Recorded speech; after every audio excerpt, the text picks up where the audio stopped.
አንዳንድ ማለት የምፈልጋቸው ነገሮች አሉ። ምክንያቱም ከራሴ አልፌ ተርፌ ማህበረሰቡን ማገልገል ስለምፈልግ ነው ማለት ነው።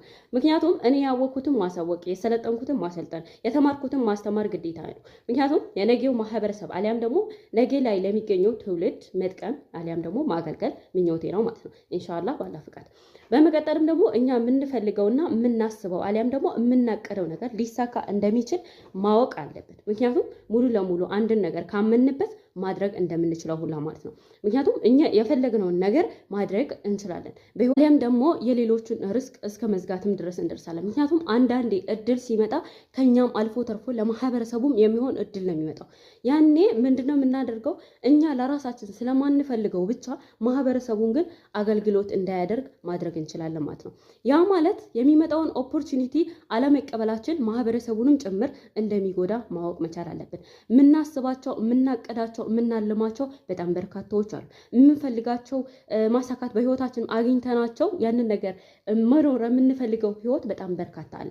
ያንንም ህይወት ደግሞ ማሳካት ይጠራል። ምክንያቱም በጣም በርካታ የስራ አጥ ቁጥር እየተስፋፋ ነው በሀገራችን ላይ እንደምናውቀው ማለት ነው። ምክንያቱም የስራ ቁጥር የሚስፋፋው በምን ምክንያት ነው? በስራ አጥ ምክንያት ነው አይደል እንዴ? ስለዚህ ስራ አጥነት እየጨመረ ነው የሚሄደው።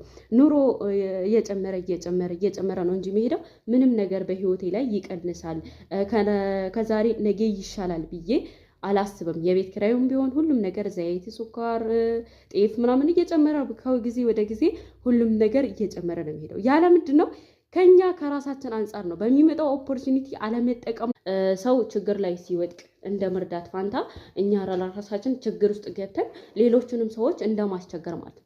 ስለዚህ ከእንደዚህ አይነት ችግሮች አሊያም ደግሞ ከችግሮች የበላይ ለመሆን የሚያስፈልገን ነገር ቢኖር ዛሬ ላይ በደንብ ተምረን ማስተማር እንዲሁም ደግሞ ሰልጠነን ማሰልጠን አውቀን ማሳወቅ ለነገው ትውልድ ደግሞ የሚሆን ደህና መሰረት መጣል ይኖርብናል ማለት ነው። እንደ ወጣትነታችንም የሚጠበቀንብንም ነገር ነው። ምክንያቱም እንደ ማንኛውም ኢትዮጵያዊነት ምክንያቱም እንደ ማንኛውም ማህበረሰብ ማድረግ ያለብንን ከቻልን ሁልጊዜም ቢሆን ቀን የዛሬ ነው፣ ነገም የሚመጣው ቀን ነገ ነው።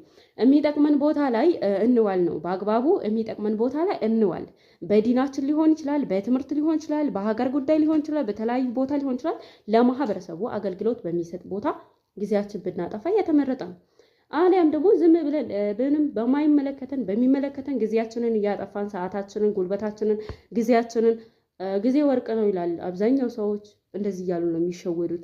ጊዜ ግን ለእኔ ወርቅ አይደለም። ምክንያቱም ጊዜ እድሜ ነው፣ ጊዜ ህይወቴ ነው። ምክንያቱም እኔ ሰከንድ